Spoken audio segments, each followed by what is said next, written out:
ஓம் சாந்தி. அவ்யக்த முரளி 23/7/1969. அவ்யக்த பாப்தாதா, மதுபன்.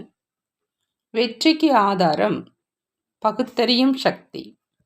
பாப்தாதா ஒவ்வொருவரையும் பார்க்கும் பொழுது என்ன பார்க்குறாங்க? பாப்தாதா ஒவ்வொருவரிடத்திலும் 4 விஷயங்களை பார்த்துட்டு இருக்கிறாங்க. அவை எந்த 4 விஷயங்கள்? 1 கிரீடத்தை பார்த்து கொண்டிருந்தாங்க, 2வது சிம்மாசனம், 3வது முயற்சி, 4வது அதிர்ஷ்டம். இந்த 4 விஷயங்களை ஒவ்வொரு இடமும் பார்த்துட்டு இருந்தாங்க. சங்கமயுகத்தினுடைய கிரீடம் எது என்பது தெரியுமா?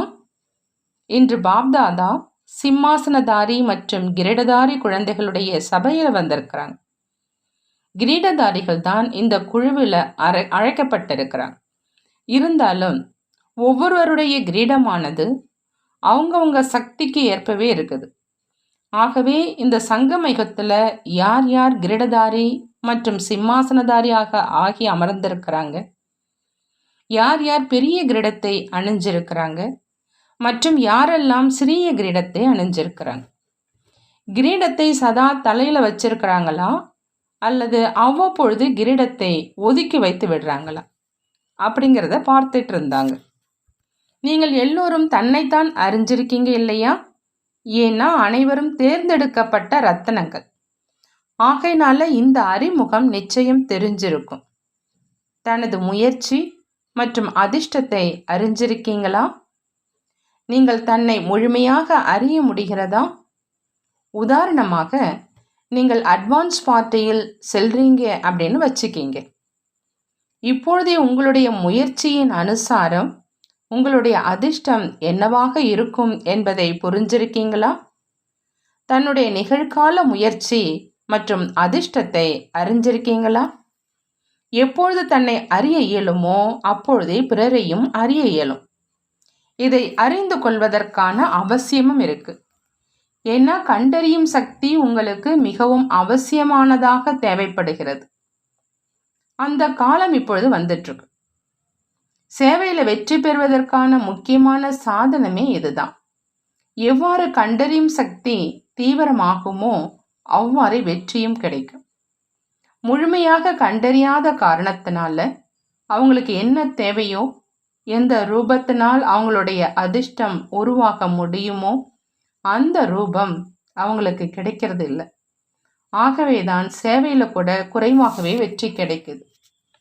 குறைவான சேவையின் முடிவாக காணப்படுவது என்ன அப்படின்னா, பிரஜைகள் மிகுதியாகவும் வாரிசுகள் மிக குறைவாகவும் உருவாக்குறாங்க.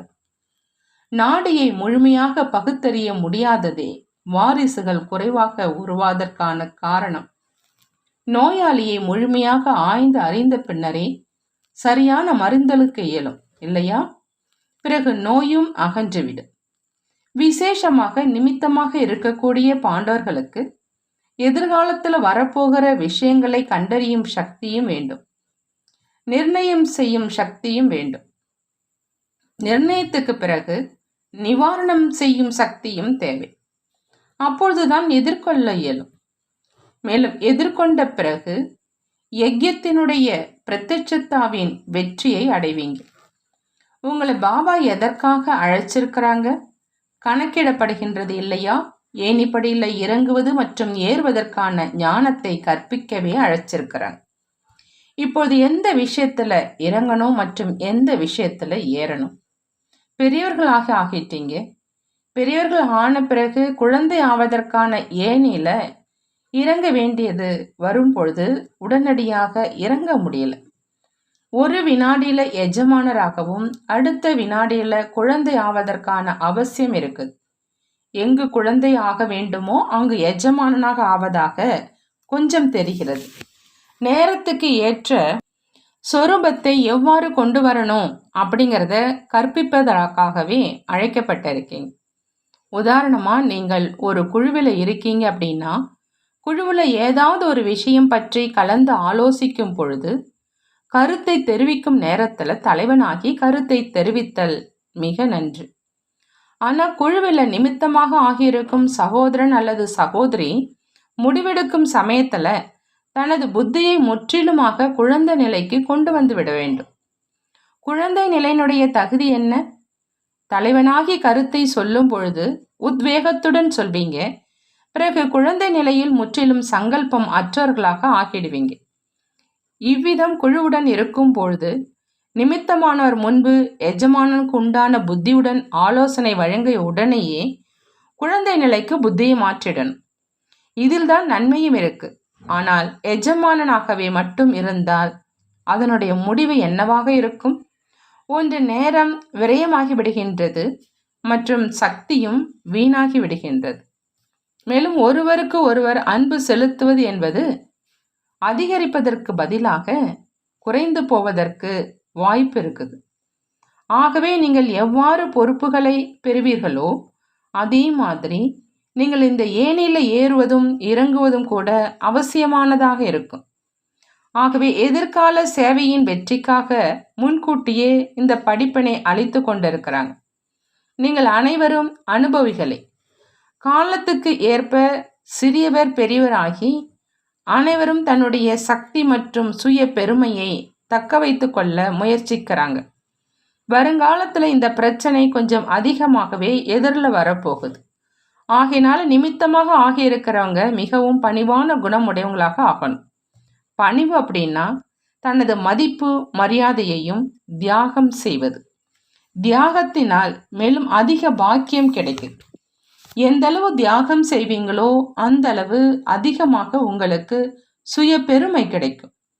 எந்த அளவு தனது பெருமையை காத்து கொள்ள தானே முயல்வீர்களோ அந்த அளவு அந்த பெருமையை இழந்து விடுவதற்கு காரணமாகி விடுவீங்க. ஆகையினால பாலகன் மற்றும் எஜமான் என்ற ஏணியில அதிவிரைவாக இறங்குங்க, மேலும் ஏறுங்க. இந்த பயிற்சியை அதிகரிக்கணும். இதற்காகவே நீங்க அழைக்கப்பட்டிருக்கீங்க. சூழ்நிலையை கண்டறியும் சக்தி இருக்கும் பொழுதே இதில் இப்பொழுது வெற்றி கிடைக்கும். சூழ்நிலையை பகுத்தாய்வதன் மூலமே சரியான தீர்வை காண முடியும். பகுத்தாய முடியல அப்படின்னா விளைவு நேர் விரோதமானதாக அமைஞ்சிடும். பகுத்தறியும் சக்தியை அதிகரிப்பதற்கான முயற்சி எது? உள்ளத்தின் தூய்மையை விட இந்த விஷயத்துல புத்தியினுடைய தூய்மையானது அதிகம் வேண்டும். எண்ணம் அப்படிங்கிற சக்திக்கு பிரேக் போடுவதற்கான வலிமை வேண்டும். மனதின் சங்கல்பமோ அல்லது புத்தியினுடைய தீர்மானமோ எதுவாக இருந்தாலும் மனம் மற்றும் புத்தி ஆகிய இரண்டுக்கும் சக்தி வாய்ந்த பிரேக் வேண்டும் மற்றும் திசை திருப்புவதற்கான சக்தியும் வேண்டும். இந்த இரு சக்திகளும் மிகவும் அவசியமானது. இதையே நினைவின் சக்தி அல்லது அவ்வியக்த சக்தி அப்படின்னு சொல்லப்படுது. ஒருவேளை பிரேக் போட முடியல அப்படின்னாலும் அது சரியென்று, திசை திருப்ப இயலவில்லை என்றாலும் கூட அது சரியென்று. ஆகவே பிரேக் போடக்கூடிய மற்றும் திசை திருப்பக்கூடிய சக்தி இருக்கும் அப்படின்னா புத்தியினுடைய சக்தியை வீணாக இழக்க மாட்டீங்க. சக்தி வீணாகாமல் சேமிப்பு ஆகிடும். எவ்வளவு சேமிப்பு ஆகுமோ அவ்வளவே பகுத்தறியும் சக்தி மற்றும் நிர்ணயிக்கும் சக்தி அதிகரிக்கும். இந்த பயிற்சியை வட்டில செய்யணும். தனது மனம் மற்றும் புத்தியை எந்த அளவுக்கு பிரேக் போட முடியுது மற்றும் திருப்ப முடியுது அப்படின்னு தன்னை சோதிக்கணும். ஏதாவது ஒரு விஷயத்தில் விபத்து ஏற்படுவதற்கும் கூட இவை இரண்டுமே காரணமாகுது. இது குறிப்பாக பாண்டவர்களுக்காக பாப்தாதாவினுடைய விசேஷமான சமிக்சையாகும். பட்டில அதிகமாக கேட்டிருப்பீங்க. அதிகம் கேட்பதனால பிந்து சொரூபத்தில் நிலைப்பது கடினமாக ஆயிடுது என்பது இல்லை இல்லையா? ஆனால் பிந்து ரூபத்தில் நிலைத்திருத்தல் என்பது குறைவாக இருப்பதற்கான காரணம் முதல் பாடத்தின் அனுபவ குறைவே ஆகும். கர்மம் செய்து கொண்டே தன்னை அசரீரி ஆத்மா என உணரணும். முழு நாளும் இந்த பயிற்சியை அதிகம் செஞ்சிடணும். விடுபட்டவராக இருந்து காரியம் செய்வது நடைமுறையில் இருக்கணும். இதை எந்த அளவு அனுபவம் செய்கிறீங்களோ அந்த அளவே பிந்து ரூபத்தில் நிலைச்சிருப்பீங்க. ஆனால் இந்த கவனம் குறைவாக இருக்குது. நேரம் கிடைப்பது கிடையாது அப்படின்னு நீங்கள் சொல்வீங்க. ஆனால் லட்சியம் இருக்கிறது அப்படின்னா நேரத்தை ஒதுக்க முடியும். எப்படி ஏதாவது ஒரு விசேஷ காரியம் உள்ளது அப்படின்னா அதுக்காக நீங்கள் கவனம் வச்சு நேரத்தை ஒதுக்குறீங்க இல்லையா? சங்கமிக காலத்தின் மிஞ்சியுள்ள இந்த குறைவான நேரத்துல இதுதான் விசேஷமான காரியம். விசேஷமான காரியம் அப்படின்னு புரிஞ்சு இடையிடையில சமயத்தை ஒதுக்கினீங்க அப்படின்னா ஒதுக்க இயலும், இருந்தாலும் பயிற்சி இல்லை. ஆகையினால யோசிச்சு யோசிச்சு சமயம் கைகளை விட்டு நழுவி போயிடுது. நீங்கள் கவனம் வச்சிங்க அப்படின்னா சூழ்நிலைக்கு ஏற்றவாறு தனது பயிற்சியை அதிகரிக்க முடியும். இந்த பயிற்சியில அனைத்து குழந்தைகளும் ஈடுபட்டு இருக்கிறாங்க. உண்மையில பிந்து ரூபத்துல நிலைத்திருப்பது ஒன்றும் கடினமான விஷயம் கிடையாது. பிந்து ரூபமானது பற்றற்ற நிலை, நிராகார நிலையாகவும் இருக்குது, கூடவே பற்றற்ற நிலையாகவும் இருக்குது. நீங்களும் நிராகாரி மற்றும் பற்றற்ற நிலையில் நிலைத்திருந்தால் பிந்து ரூபத்தின் அனுபவம் செய்வீங்க. நடந்தாலும் போனாலும் வந்தாலும் அவ்யக்த ஸ்திதியின் அனுபவத்தை செய்ய முடியும். பிறகு எப்பொழுது விரும்பினாலும் அவ்யக்த ஸ்திதியில நிலைப்பது என்பது எளிதாகிடும். ஒரு நொடியினுடைய அனுபவத்தினால் எவ்வளவு சக்தியை தனக்குள் நிறைத்திட இயலுது அப்படிங்கிறதையும் அனுபவம் செய்வீங்க. மற்றும் பிரேக் போடக்கூடிய திசை திருப்பக்கூடிய சக்தியும் அனுபவத்தில் வந்துடும். ஆகவே பிந்து ரூபத்தினுடைய அனுபவம் ஒன்றும் கடினமானது கிடையாது. சங்கல்பம் தான் கீழே கொண்டு வருது. சங்கல்பத்துக்கு பிரேக் போடக்கூடிய வலிமை இருந்தால் அதிக நேரம் அவ்யக்த ஸ்திதியில நிலைத்திருக்க முடியும். தன்னை ஆத்மான் புரிஞ்சு அந்த சொரூபத்துல நிலைச்சிடணும். சுய ஸ்திதியில நிலைத்திருக்கும் பொழுது தனது குணங்கள் அனைத்தும் அனுபவமாகும். எந்த இடத்துக்கு செல்லப்படுகின்றதோ அந்த இடத்தின் தன்மையானது விரும்பாவிடனும் அனுபவமாகுது. நீங்கள் ஏதாவது குளிர்ந்த இடத்துக்கு சென்றால் விரும்பாவிட்டாலும் அந்த குளிர்ச்சியினுடைய அனுபவம் ஏற்படும். இதுவும் அப்படித்தான். ஆத்ம அபிமானி அப்படின்னா தந்தையினுடைய நினைவு. ஆத்மீக சொரூபத்துல பாபாவினுடைய நினைவு இருப்பதில்லை அப்படிங்கிறது ஏற்படவே முடியாது. எப்படி பாப்தாதா ஆகிய இருவரும் தனித்தனி கிடையாது, அதே மாதிரி ஆத்மீக நிச்சய புத்தியிடமிருந்து தந்தையினுடைய நினைவு கூட தனியாக இருக்க முடியாது. ஒரு வினாடியில தன்னை பிந்து சொரூபத்துல நிலைக்க செய்ய முடியுமா என்ன? ஒருவேளை இப்பொழுது இந்த பயிற்சி செய்யுங்க அப்படின்னு அனைவருக்கும் சொல்லப்பட்டா செய்ய முடியுமா? பிந்து ரூபத்துல நிலைக்கிறதுனால பற்றற்ற நிலையினுடைய அனுபவம் ஏற்படும் மற்றும் ஆத்மாவினுடைய உண்மையான குணங்களின் அனுபவமும் ஏற்படும். இந்த பயிற்சியும் செய்யுங்க. ஏன்னா இப்பொழுது சமயம் குறைவாக இருக்குது, காரியம் அதிகமாக செய்ய வேண்டியது இருக்குது. இப்பொழுது அதிக நேரத்துல குறைவான காரியம் செய்யறீங்க. வருங்காலத்துல அத்தகையதொரு சமயம் வர இருக்குது. அதுல உங்கள் அனைவருடைய வாழ்க்கையும் மிகவும் சுறுசுறுப்பானதாக ஆகிடும். மேலும் சமயம் குறைவாக இருப்பதாகவே தோன்றும். இந்த பகல் மற்றும் இரவை 2 மணி நேரத்துக்கு சமமாக உணர்வீங்க. குறைவான நேரத்துல அதிக காரியம் செய்வதற்கு இப்பொழுதிருந்தே பயிற்சி செய்யுங்க. நேரத்தை வெற்றிகரமானதாக ஆக்குவதற்கு கூட மிக பெரிய சக்தி.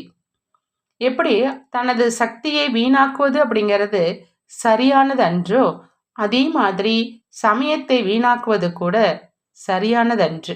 ஒவ்வொருவருடைய பிரஜையும் பிரசித்தமாவாங்க. பிரஜை பிரசித்தமாகும் பொழுது பதவியும் பிரசித்தமாகும். எதிர்கால பதவிக்கு முன்பே ஒவ்வொருவருடைய பிரஜைகள் மற்றும் பக்தர்கள் பிரசித்தமாவாங்க. சங்கமிக சேவையில வெற்றி சொரூபத்தின் நினைவு சின்னமானது பிரசித்தமாகும். அத்தகைய ஒரு சமயம் வரப்போகுது. அதுல நீங்கள் தனது வருமானத்தை செய்ய மாட்டீங்க, ஆனால் பிறருக்காக மிகவும் பிஸியாக ஆயிடுவீங்க. இப்போ தனது வருமானத்திற்கான சமயம் மிக குறைவாக இருக்குது. பிறகு பிறருடைய சேவை செய்வதில் தனக்கு வருமானம் கிடைக்கும். இப்பொழுது கிடைத்திருக்கும் இந்த குறைவான சமயத்தின் முழுமையிலும் முழுமையான லாபத்தை எடுத்துக்கங்க. இல்லை அப்படின்னா இந்த சமயம்தான் நினைவு வரும். ஆகவே எப்படி இருந்தாலும் எங்கு இருந்தாலும் சூழ்நிலைகள் மாறாது. கஷ்டங்கள் நீங்கியதும் வருமானம் செய்வேன் அப்படின்னு நினைக்காதீங்க. இது நாளுக்கு நாள் இருப்பதை விட பெரிய ரூபம் தரிக்கும். ஆனால் இதுல இருந்த போதிலும் தனது நிலையில பரிபக்குவமாக்கணும். ஆகையினால தான் சமயத்தின் மீது கவனம், மேலும் தன்னுடைய சொரூபத்தினுடைய நினைவின் மீதும் அதன் பிறகு ஸ்திதியின் மீதும் கவனம் வைக்க வேண்டும். நல்லது. பொறுப்பு என்ற கிரீடம் பற்றி உரைத்தாயிற்று. சிம்மாசனம் எது? பணிவான உள்ளம் என்பது சிம்மாசனம். இதுல வீற்றிருப்பதனால அனைத்து காரியங்களும் சரியாக செய்ய முடியும். சக்தி சேனைக்கு ஏக்ரஸ் அப்படிங்கிற சிம்மாசனம் அளிக்கப்பட்டது மற்றும் பாண்டவ சேனைக்கு பணிவான உள்ளம் அப்படிங்கிற சிம்மாசனம் அளிக்கப்பட்டது. அதுல அமர்ந்து பொறுப்புங்கிற கிரீடம் தரித்து எதிர்கால பதவியை உருவாக்குங்க. சிம்மாசனத்துல இருந்து இறங்கக்கூடாது. அதுல அமர்ந்து காரியம் செஞ்சீங்க அப்படின்னா காரியம் வெற்றி அடையும். பாருங்க, முழு நாளும் நீங்கள் என்ன காரியம் செய்கின்றீர்களோ அதுல எந்த 4 விஷயங்கள் உங்களுடன் கூடவே இருக்குது. சாதாரணமான மற்றும் ஸ்தூல விஷயத்தை கேட்கிறேன். 1 நாற்காலியுடன் இருக்குது, 2வது பேனா, 3வது கோப்பு அதாவது ஃபைல் மற்றும் 4வது இங்கும் அங்கும் செல்வது. இந்த 4ஐயும் லௌகிகத்திலிருந்து அலௌகிகமாக மாத்துங்க. நாற்காலியில் அமரும் பொழுது சிம்மாசனத்தை நினைவு செய்யுங்க. பேனாவை எடுக்கும் பொழுது, அதாவது ஹிந்தியில கலம்னு சொல்லுவாங்க, அப்போ கமல புஷ்பத்தை நினைவு செய்யுங்க. கமல புஷ்பம் ஆகி பேனாவை பயன்படுத்தணும். ஃபைலை பார்த்து எனது ஃபைலில் பாப்தாதா இப்பொழுது என்ன கையெழுத்திட்டு இருப்பாங்க அப்படின்னு தனது கணக்கு வழக்கை நினைவு செய்யுங்க. இங்கும் அங்கும் செல்வது என்பது ஏனிலிருந்து இறங்குவது மற்றும் ஏறுவது. இந்த பயிற்சி செய்யுங்க. எங்கு புத்தியை ஈடுபடுத்த விரும்புகிறேனோ அங்கு ஈடுபடுதா அல்லது இல்லையா? எப்படி கால்களை விரும்பும்படி இயக்குகின்றன இல்லையா? அதே மாதிரி உங்களது புத்தி கூட கால் போன்றது. இப்பொழுது புத்தியை லௌகிகத்திலிருந்து அலௌகிக விஷயங்கள்ல மாற்றம் செய்யணும். அப்பொழுது மனநிலையிலும் அதாவது ஸ்திதியிலும் கூட மாற்றம் வந்துடும். இந்த குழுவின் ரத்னங்களிடம் என்ன விசேஷ குணம் இருக்குது? 1, அனைவரும் அன்பானவர்களாக இருக்கிறாங்க. 2வது, பெரும்பான்மையினோர் சமர்ப்பண புத்தியோடு இருக்கிறாங்க. 3வது, சேவைக்காக ஒவ்வொரு வினாடியும் தயாராக இருக்கிறாங்க. ஆகினாலேயே எவரடியாக இருக்கிறாங்க. இப்பொழுது பொறுப்பு என்ற கிரீடம் என்ன கிடைச்சிருக்குதோ அதுல இந்த அனைத்து விசேஷ தன்மைகளை ரத்தினங்களை போன்று பதிக்கணும். அப்பொழுதே பொறுப்பை பூரணமாக பராமரிக்க முடியும். இந்த குணங்கள் கிரீடத்தின் மணிகள், அதாவது அழகு. இவற்றை நிலையாக வச்சுக்கணும். எத்தகைய கர்மம் நீங்க செய்றீங்களோ உங்களை பார்த்து அனைவரும் பின்பற்றுவாங்க. மற்றும் ஒரு ஸ்லோகத்தை அவசியம் நினைவு செய்யணும். சிறியவர்களுக்கு அன்பு கொடுங்கள் மற்றும் பெரியவர்களுக்கு மரியாதை கொடுங்கள். அன்பு கொடுக்க வேண்டும், பின்னர் மரியாதை பெற வேண்டும். இதை ஒரு பொழுதும் மறக்கக்கூடாது. இந்த குழு பொன் போன்றதாகும். இருந்தாலும் பொன்னிற்கு மெருகேற்றப்படுது. அதற்காக இடையிடையில மதுவனத்துல குழு கூட வேண்டும். நிமித்தம் ஆகியிருக்கும் சகோதரிகளின் ஆலோசனைப்படியே அவ்வப்பொழுது குழு ஒன்று கூடும். படவிளக்க கண்காட்சியிலும் ஏதாவது புதுமை கொண்டு வரணும். இப்பொழுதோ இங்குள்ள ஞானம் சிறப்பாக இருக்குது என்பதை மட்டுமே புரிஞ்சிருக்கிறாங்க. எந்த விஷயங்களை சொல்ல வேண்டுமோ அதை பற்றி கேட்காமலேயே நமக்கு இப்பொழுது இந்த சகஜமான வழி கிடைச்சிடுச்சு அப்படின்னு பார்த்ததுமே புரிஞ்சுக்கணும். இதை லட்சியமாக கொண்டு கண்காட்சியை உருவாக்க முயற்சிக்கணும். மேலும் தலைப்புல கூட கவர்ச்சி இருக்கணும். பரமாத்மாவினுடைய அறிமுகத்தை பற்றியும் தலைப்பு வைக்கலாம். மேலும் எவரெல்லாம் விலகி செல்கின்றனரோ அவர்களை அருகாமையில் கொண்டு வரணும். அவர்கள் தார்மீக சிந்தனை உள்ளவர்களோ அல்லது வேறு விதமானவர்களோ, பிறகு அவர்களை தொடர்ந்து தொடர்பு கொள்ளவும் வேண்டும். தொடர்ந்து தொடர்பு கொள்ளாமல் வெற்றி கிடைக்காது. எப்படி அருங்காட்சியகத்துல சேவை செய்யப்பட்டது, அவர்களையும் தொடர்ந்து தொடர்பு கொள்ளணும். அவ்வப்பொழுது அழைப்பு விடுவிக்கணும். சம்பந்தம் வைத்து கொள்ள வேண்டும். அதன் மூலம் அவங்களுக்கு ஈஸ்வரிய குடும்பத்தின் உணர்வு ஏற்பட வேண்டும். அப்பொழுதே சேவையில் வெற்றி கிடைக்கும். நல்லது. ஓம் சாந்தி. நன்றி பாபா. நன்றி.